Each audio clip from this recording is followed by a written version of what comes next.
Hey everyone, I am back. It's Dr. Hammond here with your mental health moment.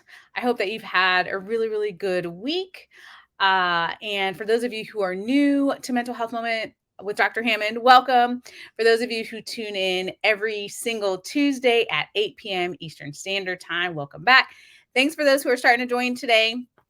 It's Dr. Hammond here with your mental health moment. I know for some of you who joined last week, last Tuesday, I know that I told you all that I wouldn't be live and it would be pre-recorded. However, I am live today. So some of my vacation time got moved around a little bit, some of the tours here. So I am live with you today and I'm happy to be here out of Australia today. I'm in Sydney. So for me, it's 10 a.m. Over here. And of course, I'm still on Eastern time at 8 p.m. Where you are on Tuesday night. So on the opposite side of the globe here, but happy to be with you today on Mental Health Moment with Dr. Hammond. Thanks for those who are starting to join here.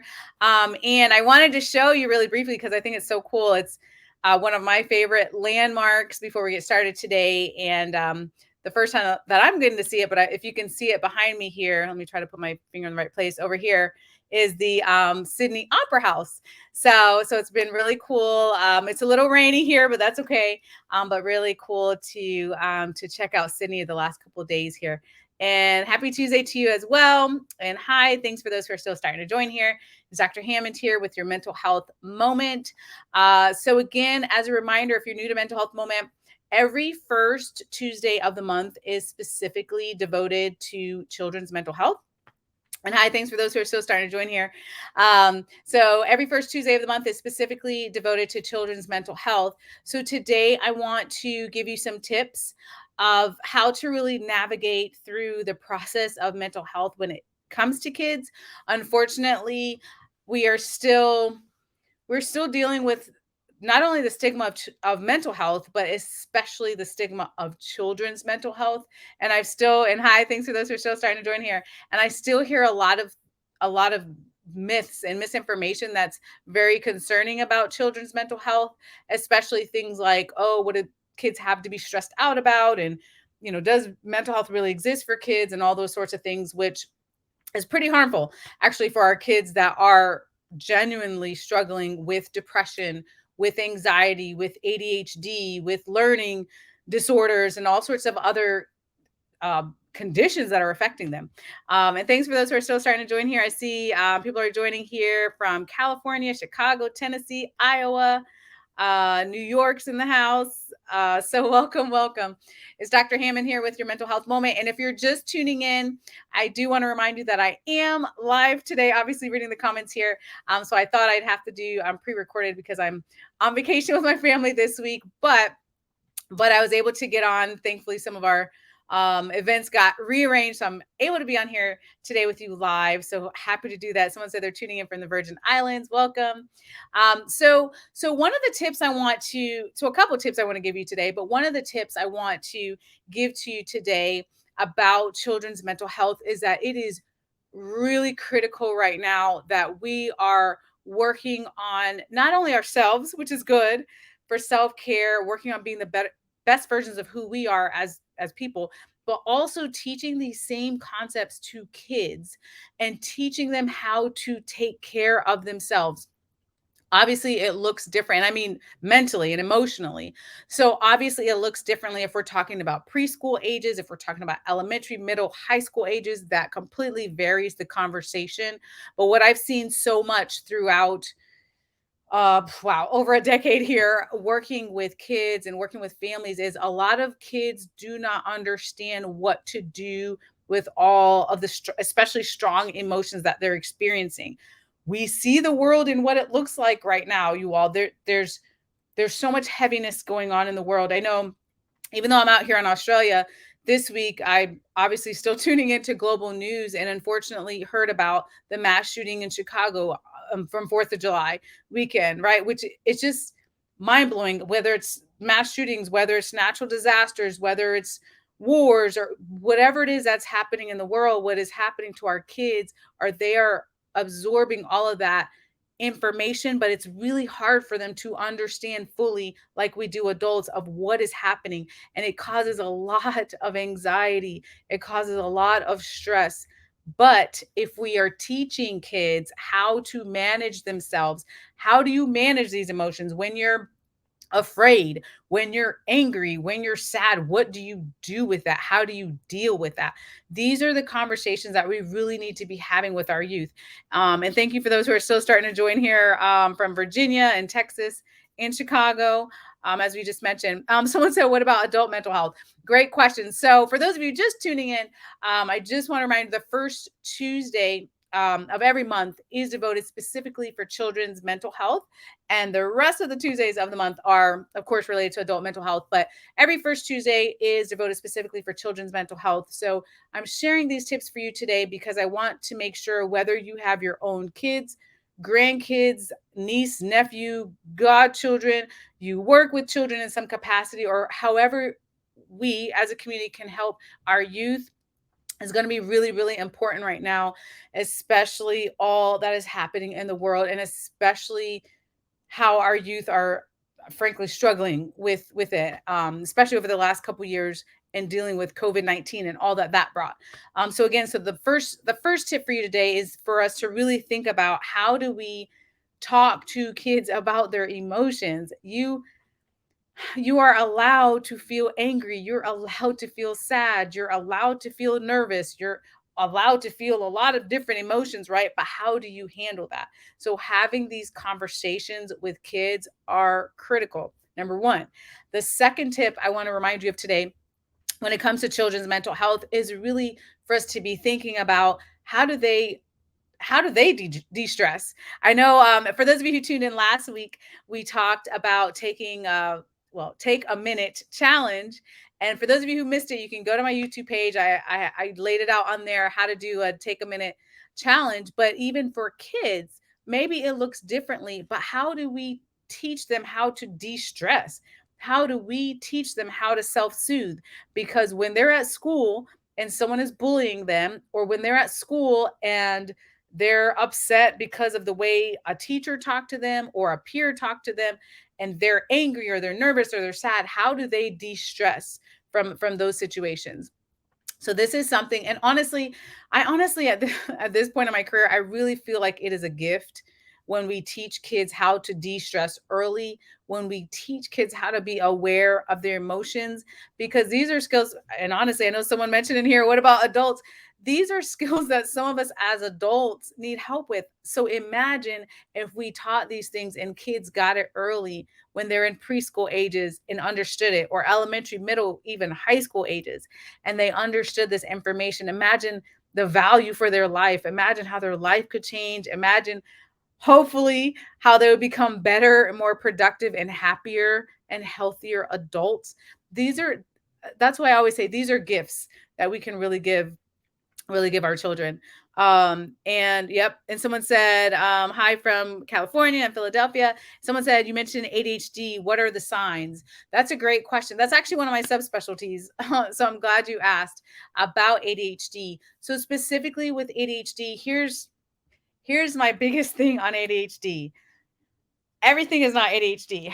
First of all, yes, the signs are when a child is struggling with attention, when a child is struggling with, maybe hyperactivity or impulsivity. You can see it at school, you might see it at home, you might see it in their extracurricular activities, these signs.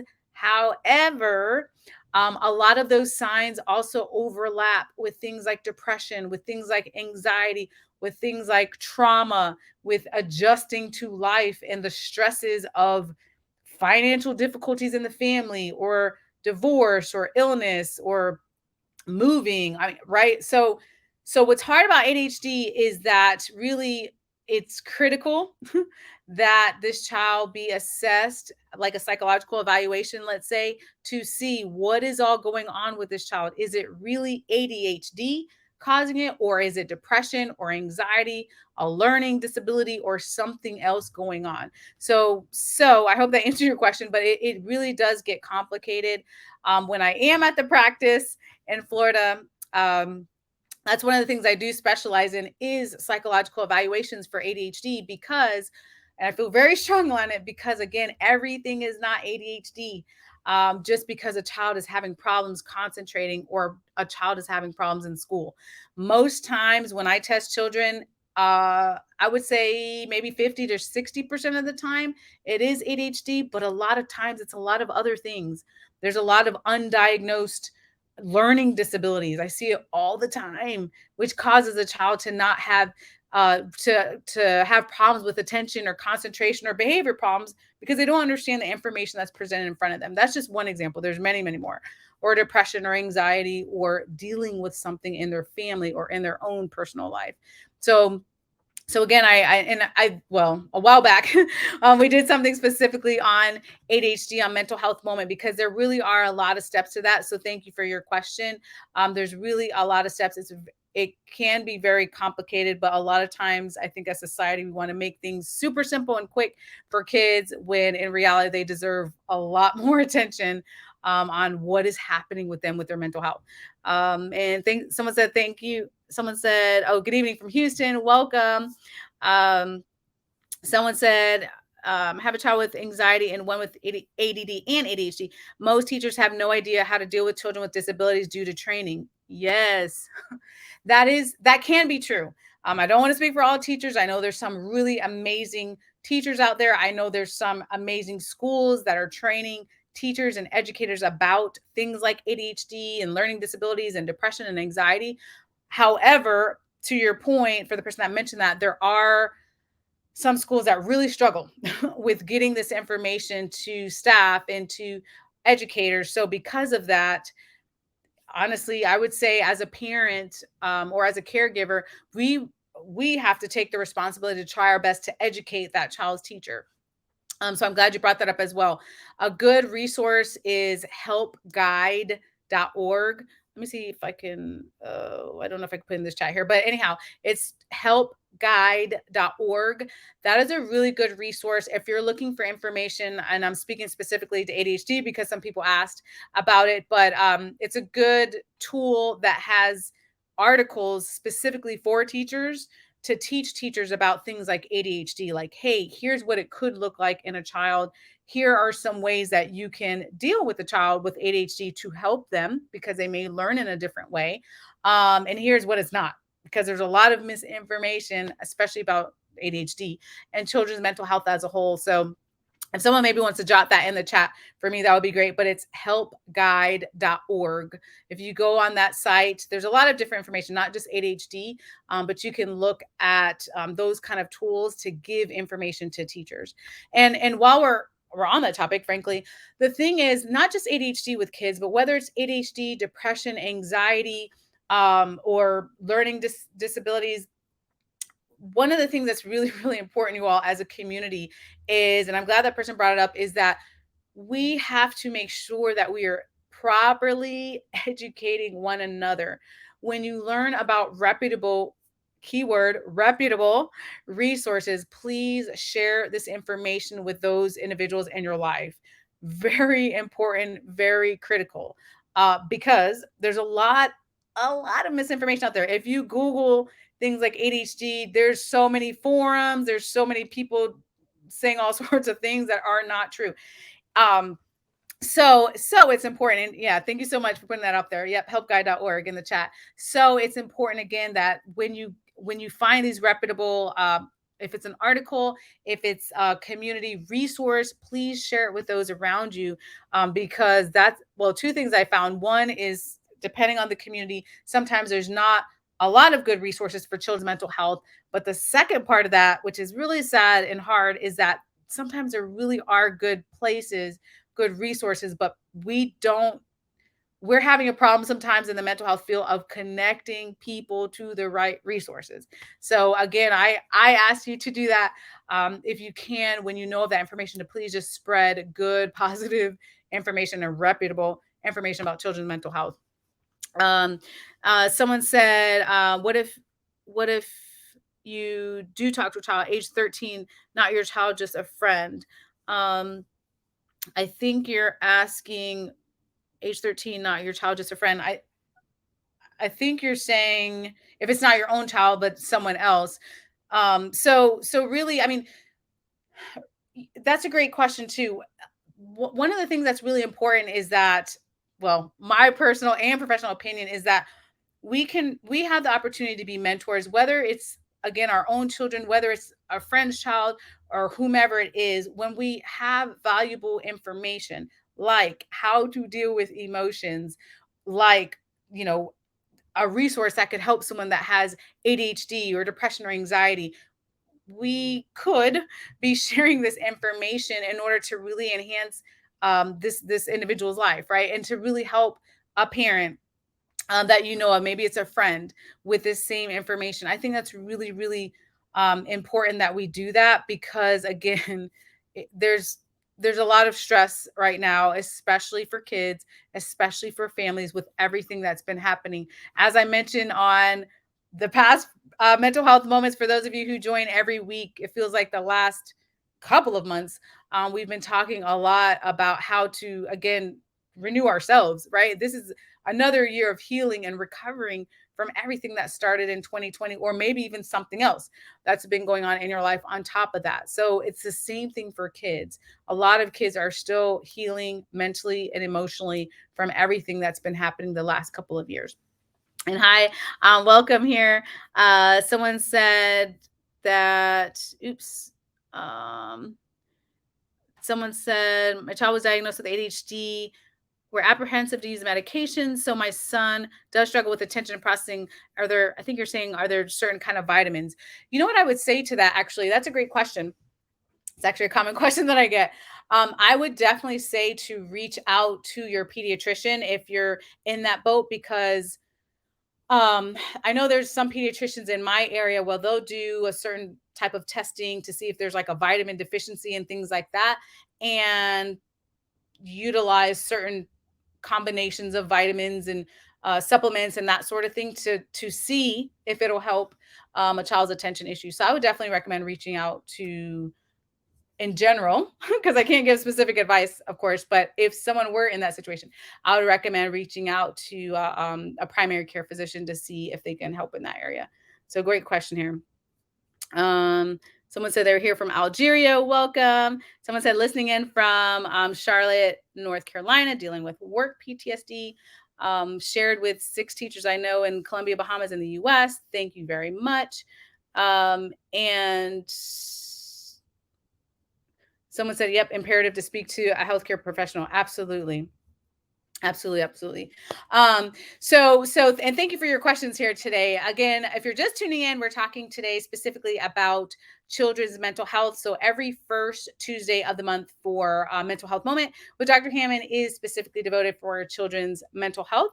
And then, of course, the other Tuesdays, we're talking about different topics related to who we are as individuals, as adults, and how to really honestly work on being the best version of who you are, because it's a lot, right? That's been happening. But the good news is there's a lot of things that you can do to move to really move forward and help yourself on your mental health journey, the mental health journey that we're all on, but help yourself really to move forward. Someone said they're here from Nebraska. Welcome. Um, Yep, yep. And no problem. Someone said, thank you for speaking about your questions. Absolutely. Someone said, here from Zephyr Hills, Florida. Welcome, welcome from Florida. Someone said, where are you located? So today I'm in Sydney, Australia, but I reside in the Tampa Bay area of Florida. Um, so, sorry for Mississippi. Yeah, no problem. So yeah, so to answer your question, I'm usually, for those of you who know, who tune in every week to Mental Health Moment, usually somewhere. I'm traveling for different projects, but today I'm actually on vacation, taking a quick break, of course, to do Mental Health Moment with you. It just worked out with our vacation schedule. So, and my husband and son were very gracious to say no problem whatsoever. I can, jump on here really quick with you all, take a short break from vacation to do Mental Health Moment, which they know I love to do. But good evening to you as well from San Francisco. And someone said from Mississippi, Ocala, Florida. Welcome, welcome. Dr. Hammond here with your Mental Health Moment. So again, so some of the tips for today, one is really thinking about when we look at children's mental health, how do we help them to understand emotions, which sounds basic, but you all, I promise you, I saw my very first patient in 2004, And here we are. I've seen a lot of children and families dealing with different things from honestly different areas of the country, frankly. And it's really critical that we're teaching how to manage emotions. Very, very important. And then the second tip, as I mentioned today, is really to think about having these conversations about stress management early and what that looks like and how to self-soothe. So whether you're a parent, a caregiver, or whatever capacity that you may be taking care of children or know of someone taking care of children, remember, as much as we want to, I have a 9-year-old son, as much as we want to just, kind of shield them from life or take care of them and protect them, there are times when they're out of our eyesight, out of our care, and whether they're at school or extracurricular activity, there are going to be situations where they are challenged mentally and emotionally. And if we teach them how to deal with these situations, we really better their mental health. And again, not just in their adult or not just in their childhood or teen years, but these kind of experiences can help them in their adult years as well. Because think about it, even for your own life, was there a situation that you had as a child or as a teenager that maybe today you're still dealing with and you're still trying to process, right? And it's not a bad thing. It's just that some kids, if they had the resources to cope with whatever life threw at them in their child years or their teen years, it could have helped, right? Not everything's going to be healed in our childhood. We know that, but it could have helped them better on their journey into their adult years. So that's why children's mental health is really, really important. I'm a huge, huge advocate for prevention. Yes, we need the intervention and the services and all that, but I'm also a huge advocate for teaching prevention, which is why I'm having this conversation with you today. Um, so someone said enjoy your vacation. Thank you so much. So those are some of my tips for you today. And I do want to share with you a date. I think I shared it last week as well, that I will be speaking of children's mental health, about promoting positive early children's mental health in Tampa if you're in that area. And that is going to be on Wednesday, July 20th at 1 p.m. Eastern time. That's in Tampa. It's onegoalsummerconference.org. So onegoalsummerconference.org. So I will be the opening keynote that day for that particular conference. The theme this year is putting children and families first, which I'm really excited about, obviously, for this particular conference. So again, if you're in the Tampa Bay area, I will be there. It's at the Hilton downtown in Tampa, but I will be there speaking specifically on early children's mental health and how we can help them. And someone said, yep. My son is 10 and is going to fifth grade.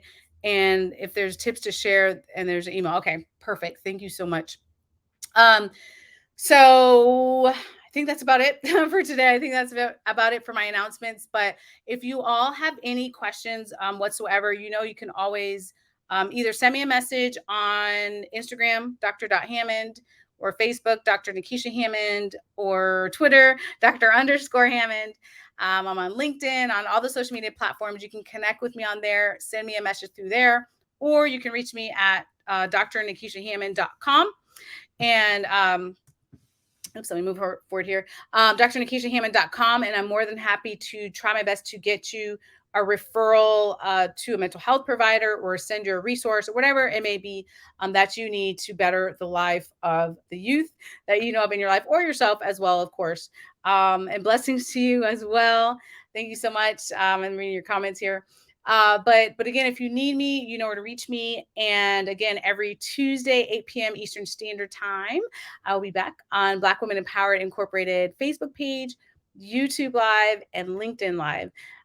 So take care of yourselves. And again, I'll just show right over here for those of you tuning in late is the Sydney Opera House, which I'm really excited to visit this weekend.